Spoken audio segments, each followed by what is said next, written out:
Welcome to Herbal at Heart, where herbalism grows in the roots of our hearts.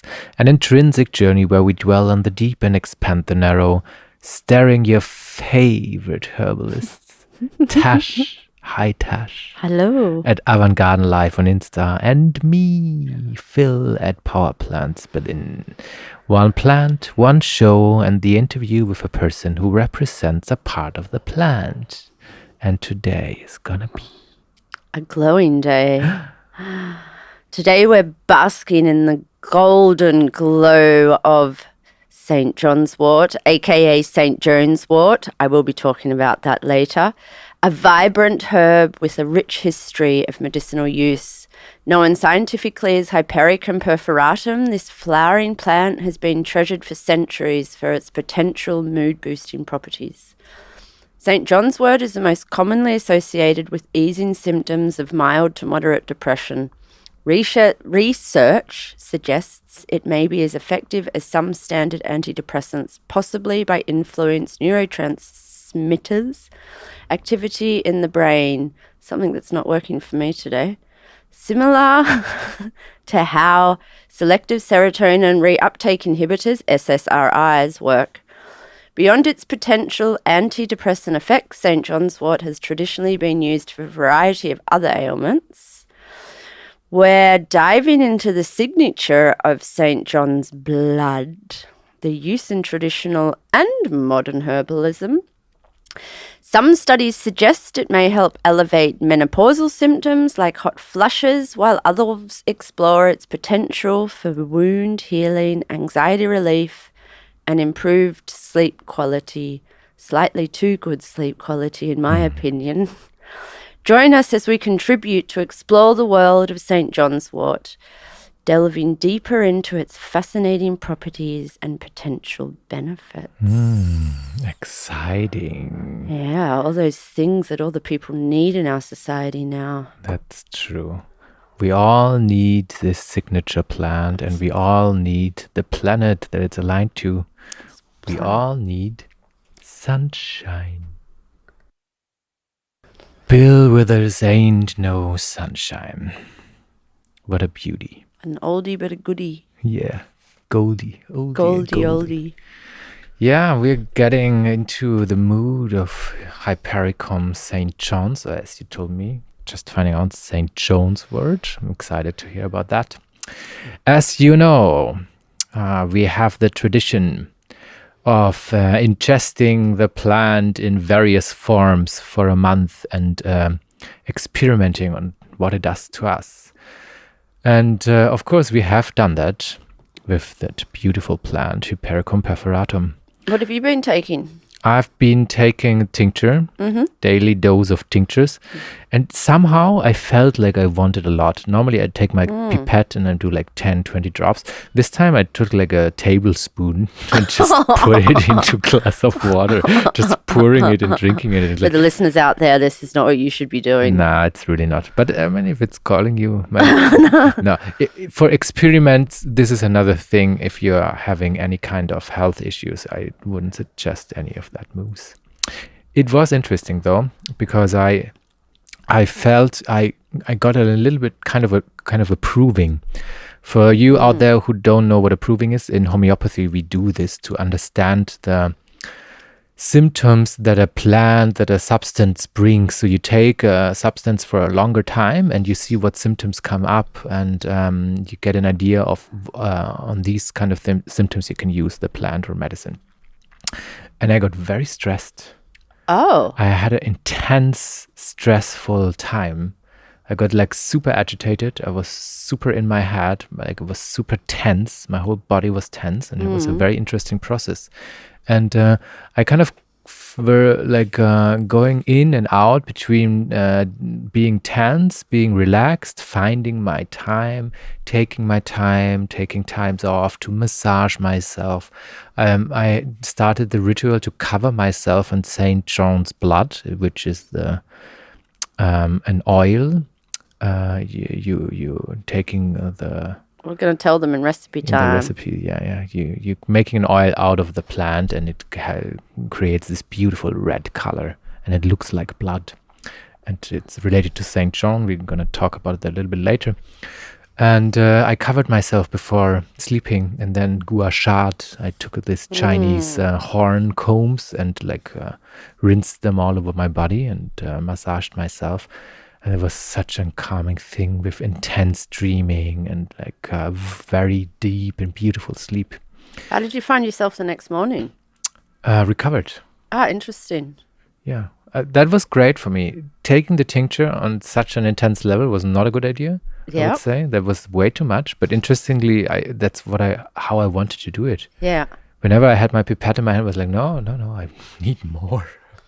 Gonna overdose on this shit. I totally overdosed on that. And but the treating myself with the oil, that was such an amazing experience. It was so soothing and relaxing.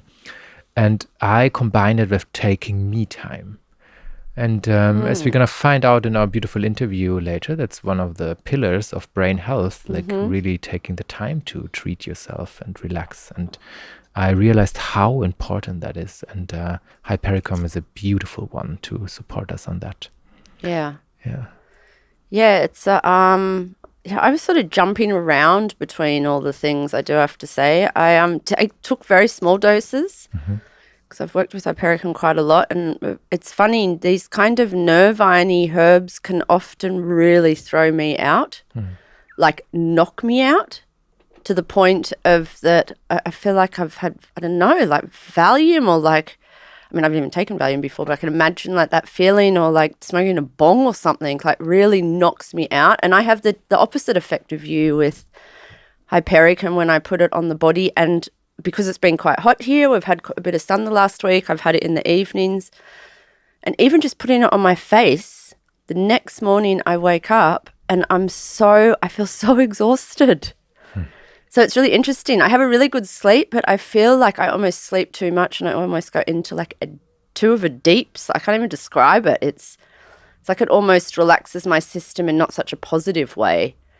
Even though, I mean, I still use it then with the sunburn, but yeah, I found that interesting because I was much more aware of it. And the tincture I was trying out during the day to see if it would also sedate me, and I found it relaxed me quite a bit. I was taking very small amount, like maybe a few drops.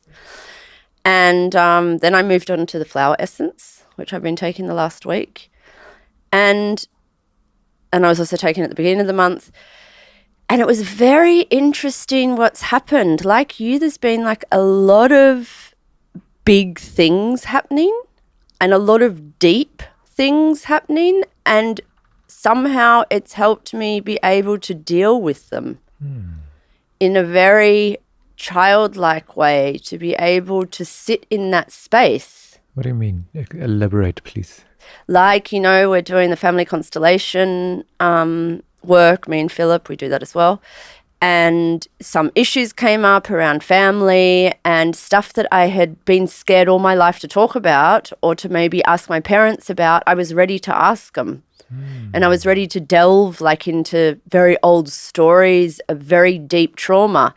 And it is one, you know, that I did the Vortrag years ago when we did in homeopathy, and that's what you use. Also in herbal medicine, you use it emotionally to work on these kind of, it could be fairly heavy things because it brings so much light within all the dark spaces that you're almost bathed in light while you work on this heavier kind of aspects of life.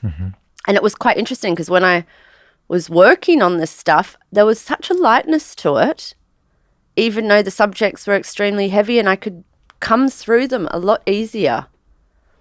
So that was kind of, I didn't have so much besides the extreme tiredness, so much more symptomatic feelings, but this lightness around me was quite extraordinary, and a lot of movement. Almost like my system had, was like that the nerves were kind of reanimating themselves, which I found, I almost can't describe it. It's more of a feeling, but I mean, that is kind of the idea how we use it in homeopathy. Yeah. It's like the number one nerve treatment or remedy. as well as in phytotherapy, like in a tea mix as a tincture. It's beautiful to calm the nerves, but also like support nervous systems. We use it after surgery to help nerves to grow back. Like it is a very, very powerful plant regarding those topics. So I understand, though I can't really grasp what you're talking about. Yeah. I mean, I found that also interesting because you can use it for bruises and knocks and burns and stuff. And it's almost, you can use that emotionally for those same things. Yes. Yeah. So wounds and bruisings and burns through emotional states. Yeah. And that was the first time that it really sunk in because I felt it. Yeah. How it worked on the system and how it brought this light. That was the first time I'd ever really felt that. To bring light. That it felt like it lightened up the space and all the corners that were dark and that you're scared of walking into because they're so dark, or you're scared of sitting in a space because it's so heavy, and it kind of brought this light within it that you could sit there in the light. It's so interesting. I didn't even make the connection, but in the last month there was a lot of things that came up that I wasn't able to talk about before.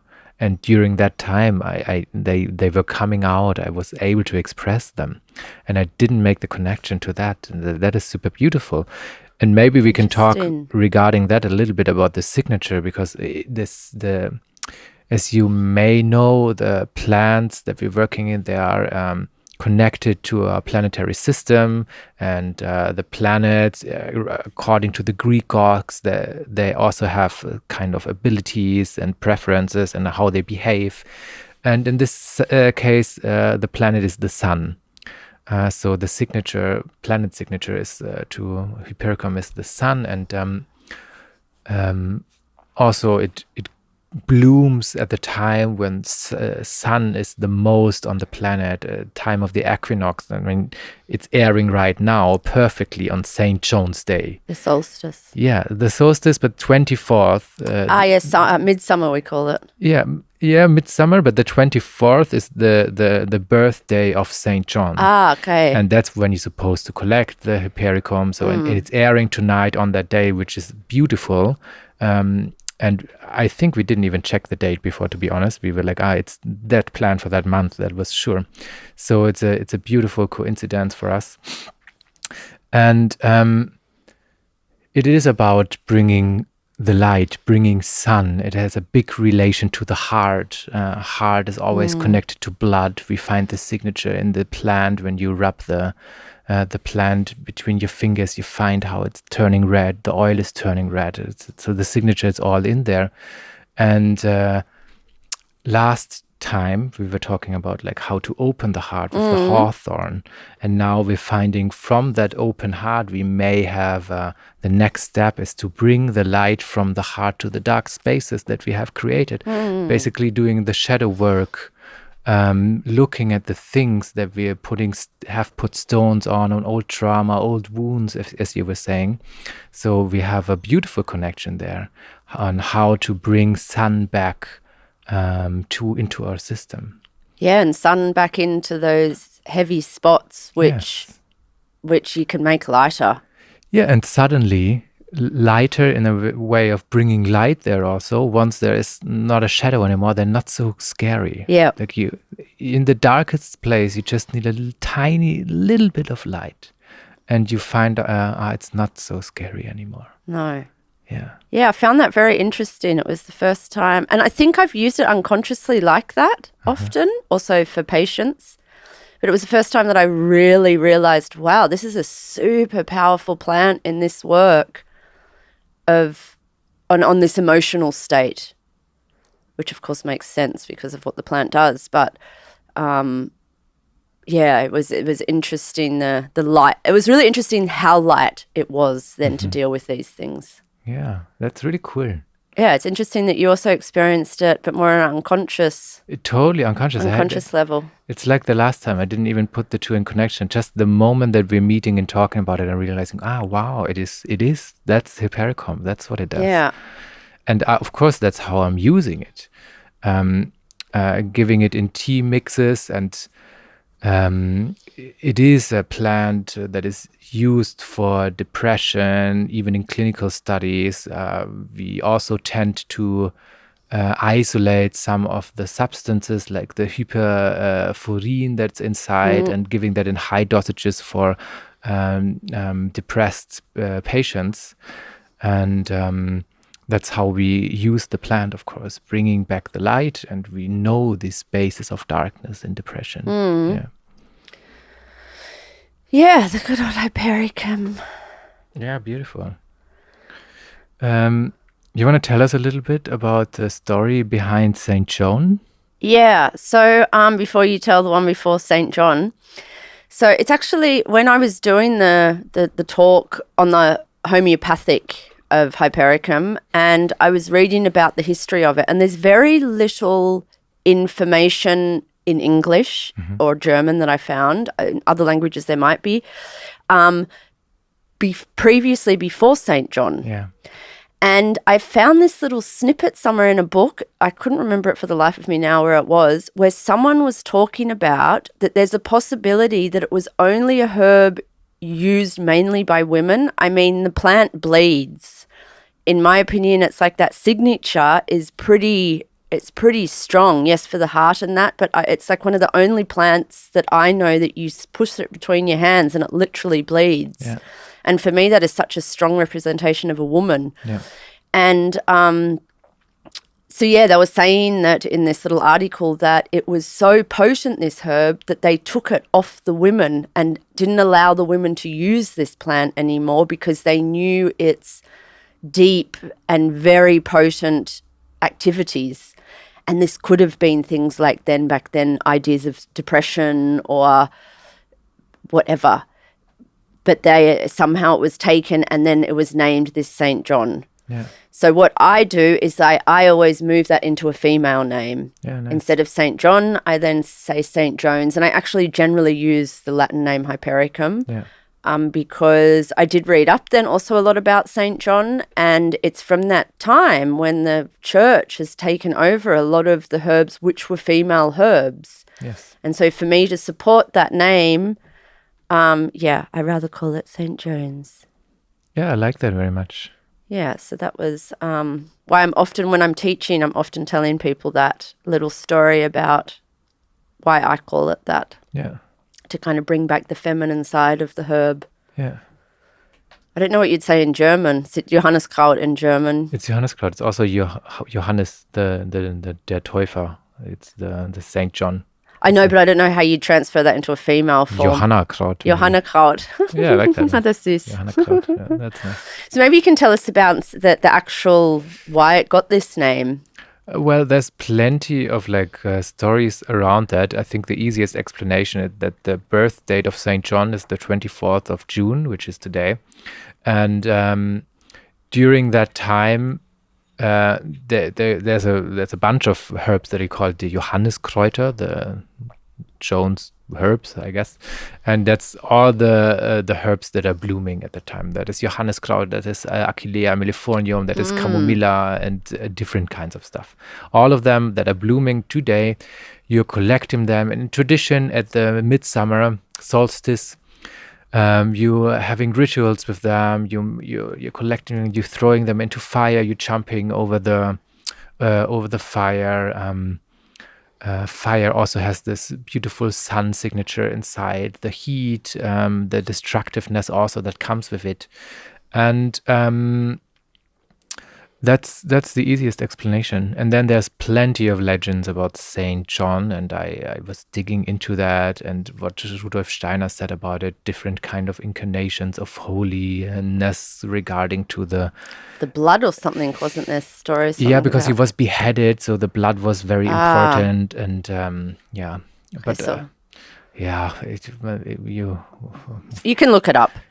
I guess. Yeah, you can find it on Wiki or somewhere. There is lots of stories around here. You can look it up. It's not so important to our. Yeah, I find mostly interesting the blood signature that it actually has. It is a plant, and now in studies we're proving this kind of things that we've been knowing for thousands of years. It is used for menopausal treatment. It is used for injuries. It can stop blood flow. It stops infections. It has beautiful contents, flavonoids, this hypericum, that is the red color of the St. John's oil that you're making out of it. And of course, the hyperforin, which is right now what we think the most active compound that kind of works as an SSRI. So it is the similar approach to antidepressant drug. A little side note here: if you are consuming Hypericum on high dosage, you shouldn't do it with with different kind of drugs, for example SSRIs, and more important even like HIV medication. Yeah, there's quite a lot of medication that can interact with you. Definitely, if you want to take it, I would suggest really seeing someone that can. Because dosage and everything's super important. It is very important. And it is in the studies, they use quite a high amount of this hyperforin, mostly IV injected. And I would not recommend anybody doing that by themselves. No, you don't want it. You can drink a tea easily. It's not a problem. You should never drink a tea over like more than once a day over a time of 6 weeks. That's just to let your body also recover from all the information. I mean, I think when we think of Hypericum too, we just like totally relate it to the nervous system and a very, not a very overstimulated, excited nervous system. And this will come out not just in things like overactivity or even, I know you don't put that together, people won't put it together with depression, but that can be what the case is, that your system is overexcited. But also like the skin. Yeah. For all these wonderful things that not wonderful things that we get on the skin, but it can be such a beautiful herb for things like measles and shingles and viral rashes and prickly heat. Herpes, Super. Or cold sores, just to soothe the skin, because in all these cases, the nervous system is super overexcited. Yeah. And it needs to just sort of have a nice little blanket put on it so it can go into a safe spot, a little safe sunny spot and heal in a way. Yeah. Also sunburn. Sunburn is where they're like the nerves are basically kind of frayed and burnt and like in this state of excitation. And I love that. There's the saying, die Dosis macht das Gift. How do you translate that? The dose makes the poison. Yeah, okay, fair enough. And we're talking about the light signature, the sun signature of that plant, and it is phototoxic. If you apply it on your skin and you're going outside, you will see you having a sunburn way faster. So, I mean, if you do it once in a while, it's not really a problem, but like taking it in every day in your skin and going on in the direct sun or solarium or something, that's really not something we would recommend. And yet very interesting, the sunburn is something that is you already have a sunburn and you're using the thing that is phototoxic to soothe it. And like it's just a question of the dose. And I love that. It is, yeah. I like that the connection between that. Yeah, apparently contradictions, but it's actually it's sort of paradoxes which work. Yeah. Also, don't forget, like for nerve pain, I use it quite a lot for that on myself in the way of like muscle aches. Like if I've had to work a lot on the computer or I've done like a repetitive movement or sometimes, riding my bike and then I'm riding a lot and then maybe I get a little so back or after yoga. Wie auch immer. You might get a little bit of sore. I rub it on those spots before I sleep. And it really is, I am astounded every single time when I wake up the next morning. Yeah. And it's not always completely gone, but it is definitely. It's amazing. So much better. Bruises. I actually I didn't even know how I did it, but I got home the other day and I had this massive pain. I've got a massive bruise there now on my hand. Yeah. And I was like, what is that pain? And straight away I was like, oh, that feels like nerve pain. Yeah. Put the Hypericum on it. I'm telling you, 10, 15 minutes later, it hadn't completely gone, but it was so much better. Yeah. I thought something had stung me. It was quite painful. And then I started to see over the next days a bruise came out, and it's just so magical. Yeah, it is beautiful. Tennis elbow, Yeah. carpal tunnel syndrome, like super, super great. Even after surgery, if you had a surgery close to nerves, like Hypericum is just... It's beautiful, beautiful yeah, plant it really to is. treat that, yeah. Sciatica, it's really, highly recommend to have it in especially the oil, to have it in your pharmacy home. in your pharmacy. Yeah, you can. We make the best stuff, just so you guys know. We're gonna provide you with a little recipe later, because today would be the best, but we're airing tonight, so it's a little bit too late. But from now on, in the next 2 weeks, Hypericum is blooming just around the city. Go to a forest. Leave at least 70% there, or only take maximum a third. Really, maximum. Take 10%. Even less, yeah. Leave most of the stuff. Take the beautiful flowers that are speaking to you and collect them, fill them up, and you don't need much. Yeah. I would say we're playing another song before we're introducing our interview guests. And what are you feeling like? You feeling like empowerment, or you feeling like lighting up a dark space? I have to be quite honest, the Hypericum's thrown me a bit out, so I'm just like feeling like everything. You feel like everything. Okay. That's hard then. Okay, light up the light spaces. Okay, so we're gonna play a beautiful song. There's a crack in everything. That's how the light gets in. St. John's Wort, or St. John's Wort, has long been known for its radiant yellow blossoms and its traditional use in supporting emotional balance. Like a small sun catching the light, this resilient plant offers a gentle yet powerful reminder of nature's ability to nurture and restore. For centuries, Hypericum has been employed to soothe frayed nerves and ease emotional distress, hinting at its potential to address deeper imbalances within the nervous system. This ancient wisdom resonates deeply with the modern scientific understanding of trauma and its impact on our well-being, as explored in the work of our guest today, Dr. Eileen Naomi Rusk, a clinical neuropsychologist and neuroscientist. Dr. Rusk recognized that trauma can leave lasting imprints on our nervous systems, affecting not only our mental and emotional states, but also our physical health. Her integrative approach, much like the multifaceted properties of Hypericum, acknowledges the interconnectedness of mind and body. Dr. Rusk emphasizes the importance of self-care and utilizes tools such as brain spotting, EMDR, and other trauma-informed therapies to help individuals access the inherent resilience of their nervous systems and reclaim their lives.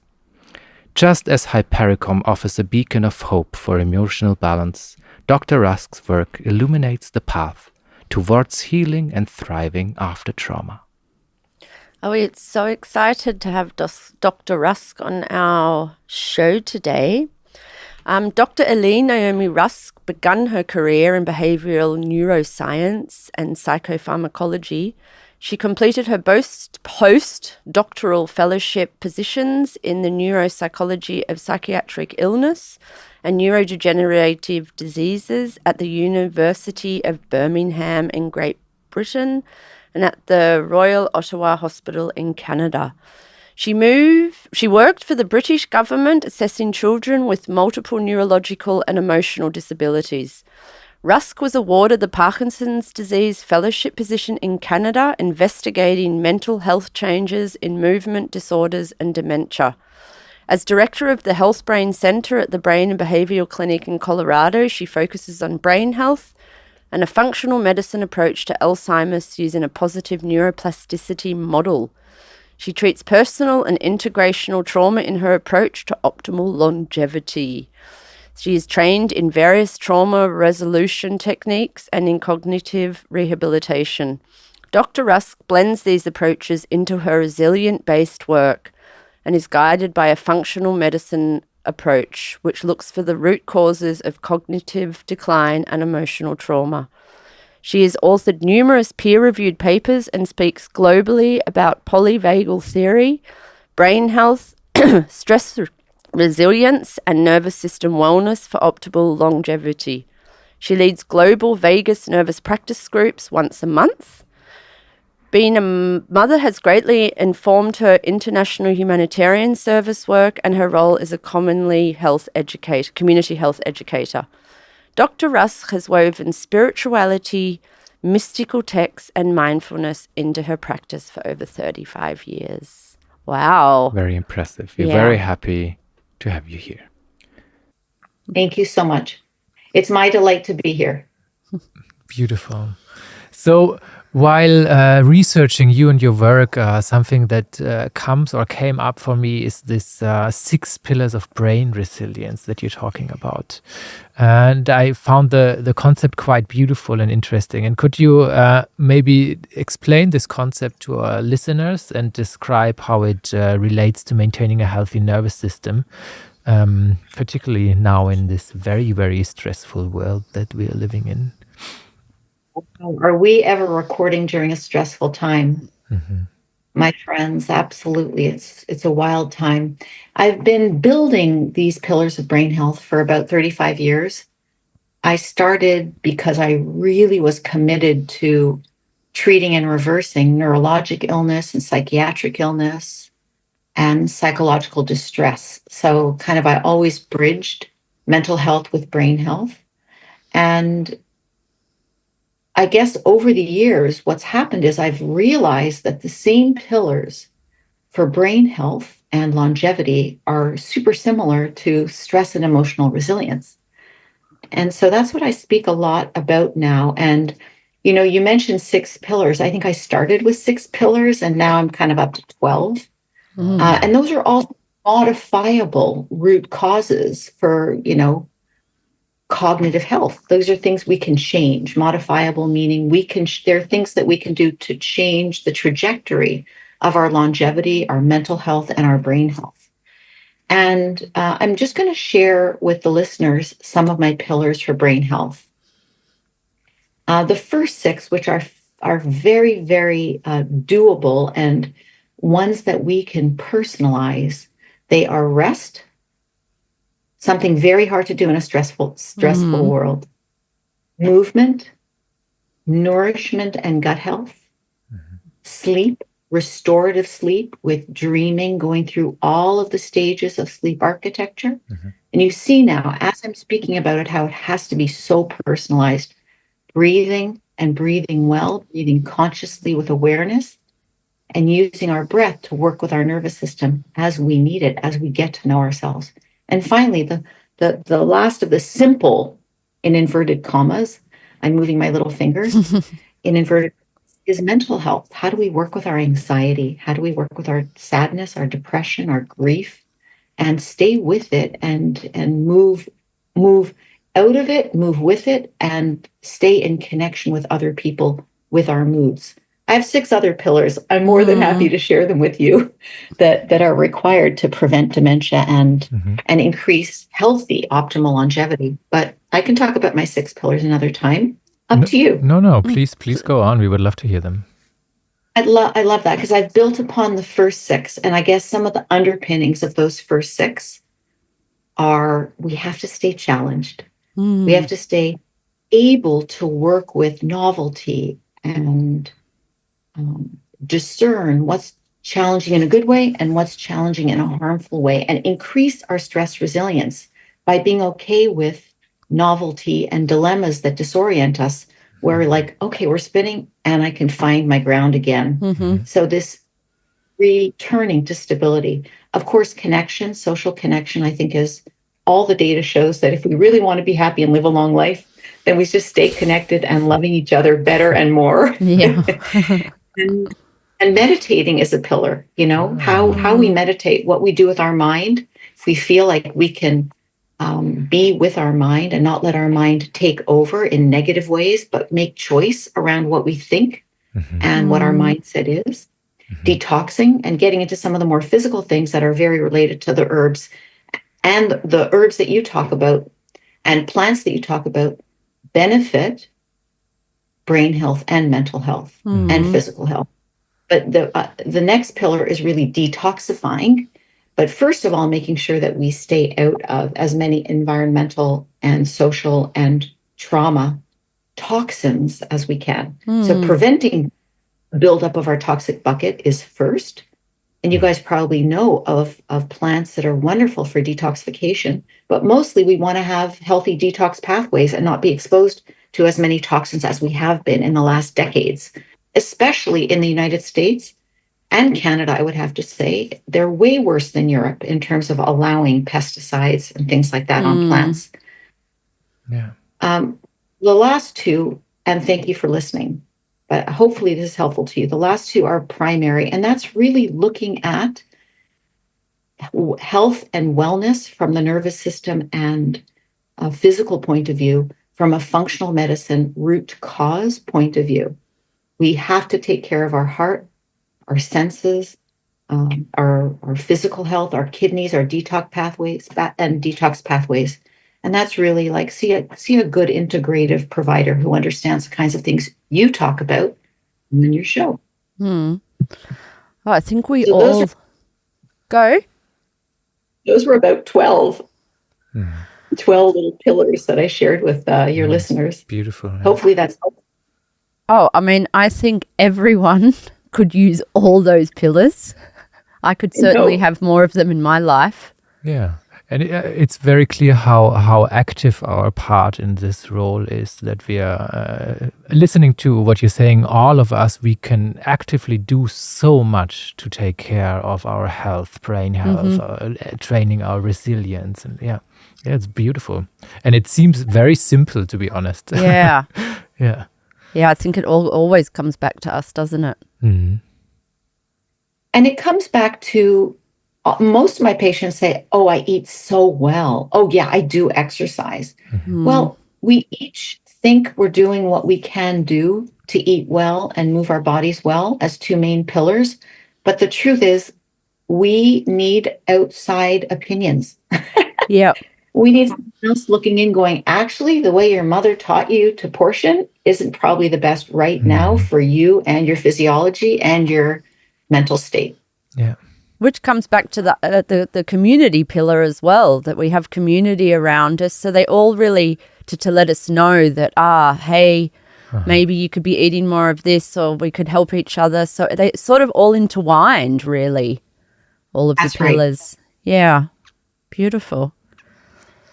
Especially now, I feel like we need healthy community that understand the language of the nervous system and how we regulate together, because if we just focus on the outer input right now, it's too stress provoking for especially young people, but people who don't have stress resilience, it's too intense right now to not have those pillars of community and anchors. Hopefully we try to be on our side of the world and you try to be on your side of the world. Yeah, it's a good point. And maybe it raises the question that to most of your pillars are approachable, and but sometimes we are in a situation that maybe it's not so easy to change a circumstance. Yes. For example, you don't live in a safe environment, or you have experienced strong trauma. What is your approach on working with that, getting out of that? Your work integrates functional medicine in your trauma work and other therapies. How would you what would you recommend? What kind of work would you recommend to get into the pillar system, and at the same time therapeutic work when it comes to trauma and getting out of that or living through that? I have worked with people all over the world because part of my moonlighting and volunteer work is humanitarian work with people who've been in or are in disaster-related traumas around the world. And there's some common, and I don't know if you know, we just had a very serious trauma disaster in Boulder, where I'm from. I'm speaking to you from Canada right now, but I'm from Boulder, and about 3 weeks ago, we had a very serious attack. So our community was very shaken, and it had to do with people being targeted. And I won't really speak about that because I don't want the details to be distressing to people. But our trauma in Boulder, Colorado, shook our whole community, and that's shock, disaster-related trauma. And the pillars for nervous system health and brain health there are many of them, and they all, I'm talking to people in the Ukraine or I have people in my clinic, some of the main pillars have to do with tracking really how we're feeling, being able to track what's going on in our bodies from a sensory and perceptual point of view. How's my heartbeat right now? How's my breathing? Am I trying to catch my breath all the time? Am I breathing high in my chest? So the first is tracking, and then grounding, so to anchoring in the earth, maybe feeling your feet on the ground. And if I've spoken to people in Turkey after an earthquake, sometimes feeling your feet on the ground isn't actually comforting and grounding if you've, God forbid, been in an earthquake. So how can you put your hands on a hard surface and be like, okay, say to yourself or someone say to you, you're here right now. This solid table that you're feeling in front of you is really reliable and not moving. Keep your hands on the table. How can you anchor?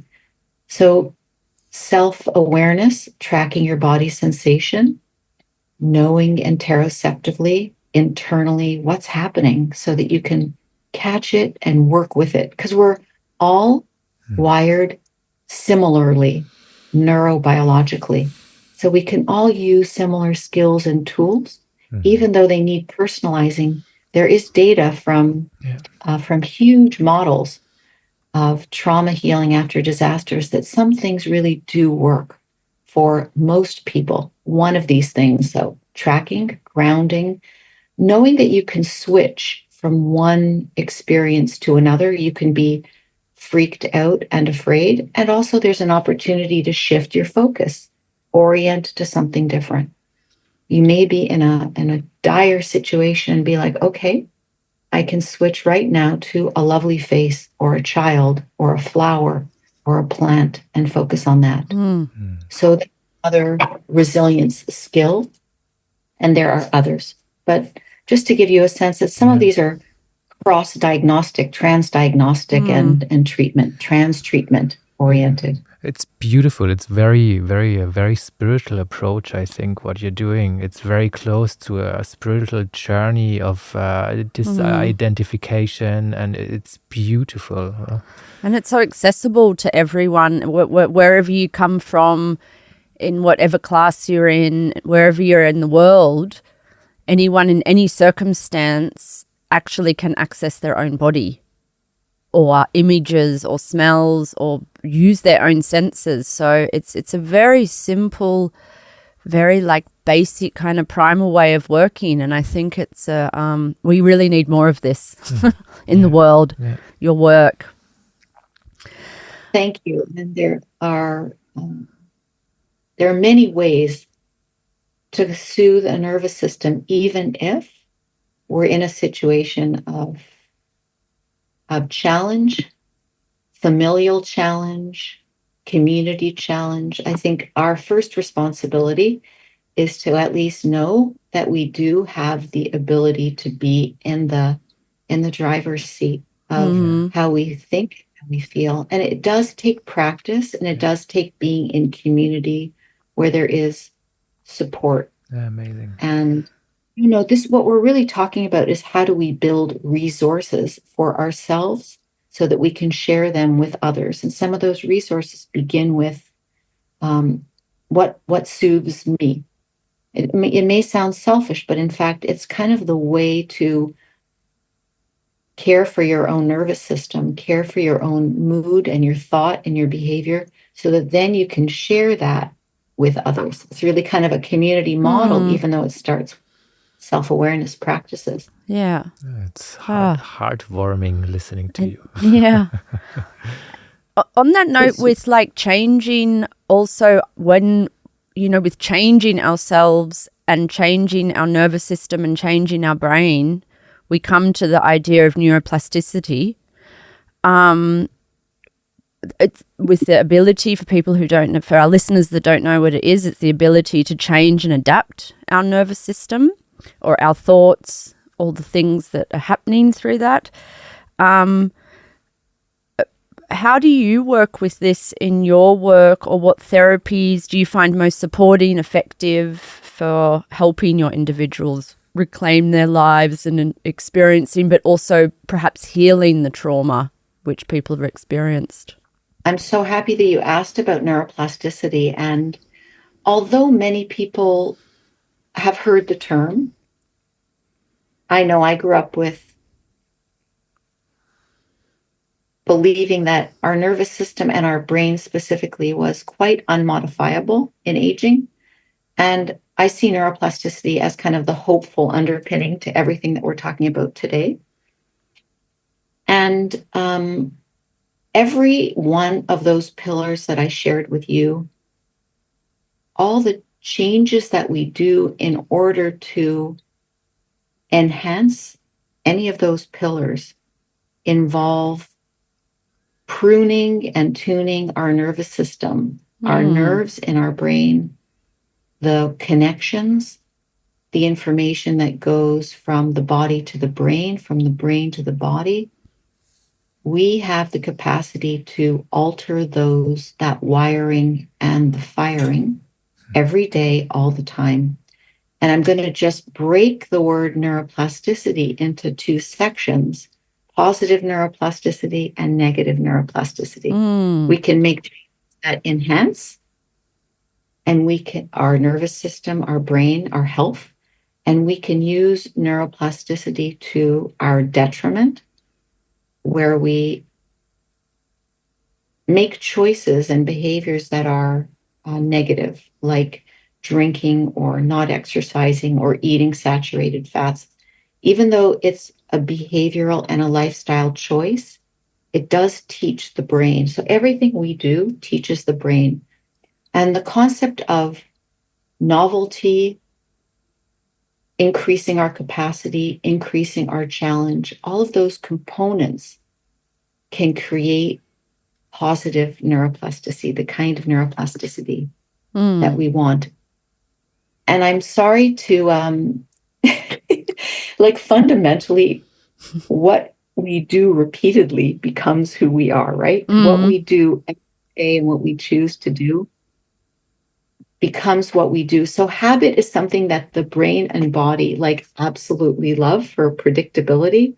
We love same old, right? The way we create positive neuroplasticity is to be able to do things that are different, that disorient us a little bit, that we're like, oh, okay, I'm going to step out of my comfort zone, step out of my predictive orientation, and actually do something a little disorienting so that I can engage positive nutrition, cognitive enrichment, socially connecting in a way I haven't socially connected. And you asked trauma. Trauma actually sets the patterns of negative neuroplasticity if we're not aware that we're living in a stress-filled body and brain and nervous system. So again, the self-awareness of, actually, I'm so used to this chronic anxiety. I thought this was, or chronic hyped upness or overworking. I actually thought this is just the way it was. I didn't really realize that this was a negative neuroplasticity pattern. Yeah, wow. Or trauma-based.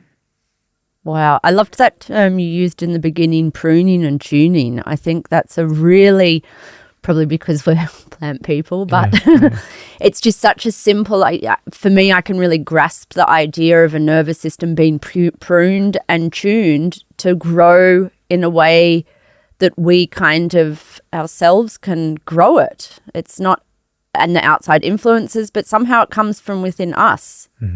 You know, how we're looking and moving within our own environment. And I think that is extremely empowering, but also super scary, that we kind of build our own lives through how we are in our own environment. And it's like yeah, beautiful. Unfortunately, I have to interrupt both of you because since the radio show is time, we have a limit on time. We have to finish and maybe ask 2 little more questions because I would love to go on with you because it's super beautiful and amazing and really heartwarming to feel and listen to you. It's so thank you very much. And maybe as a last question, is there something that you would like to share to the audience? And would you like to play a song? Oh, I really, really am hopeful that your show will reach many people and that people might even get just a little hint of how each person can feel empowered to connect more with themselves and with each other to make the world a better and safer place. So thank you for doing what you're doing. And there are 2 songs I really love, and whichever you want to play, but I really love Resilience, since we're talking about that, by Rising Appalachia. And the other one is India Ari's song, I Am Light. Beautiful. So just that world and also the world of spirit and soul. And thank you very much for the work that you do. And talking about Hypericum, the sunshine plant. The sunshine plant. Yep, the sunshine. Yeah, thank you, Dr. Russ, for bringing sunshine to Berlin. I was in Berlin for the first time last year.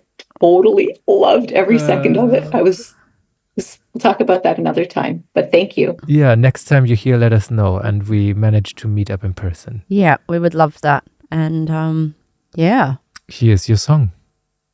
Thanks for having me.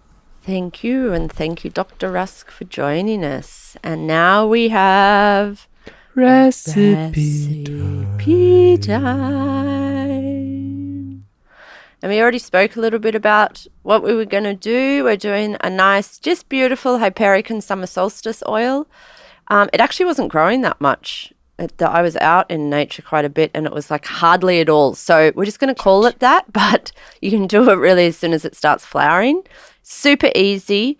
Pick flowering tops, also the leaves. So the whole flowering top where it looks nice. Best in around the summer solstice, but when it's flowering, fill a jar 2/3 full with the material. Don't shove it in, just put it in there. And then you put oil all the way up to the top. This is very, very important that it goes all the way up to the top because otherwise it can get condensation in it and that will make the oil go bad. Put a lid on it, put it in the sun for 40 days or outside for 40 days or on your windowsill. After the 40 days, strain it and put it in sterile bottles and you've got a beautiful red bloody oil. Get out there, find some Hypericum, give it a rub, see if it bleeds, make an oil. Enjoy. Do we have any things this month? I have one little thing. My herbal course, my year-long herbal course. One big thing. Okay, it is one big thing. Year-long herbal course, which starts in September. You can find it online. Registration is open. It's a very small class, so yeah, get in there, register. We're gonna do a full moon workshop, but I think either already full or the next one in September, but I'm gonna talk about that in August. Otherwise, if you need a health practitioner, hit us up on Instagram, on our websites. Yeah, there's our phone numbers, call us, write us on WhatsApp. We are practicing in Mommsenstraße 55 in Naturheilpraxis. Teaching. If you want to become a healing practitioner in Germany, come to Samuel Hahnemann Schule, learn about anatomy, pathology, learn about homeopathy. I'm teaching homeopathy there, and learn about herbs and everything you want to learn about. Best place to be. I also do online, so if you're anywhere else in the world, you can also contact me. Same for me.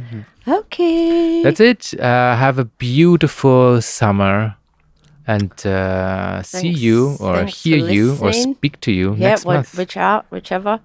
And as always, herbal at heart, herbal by nature.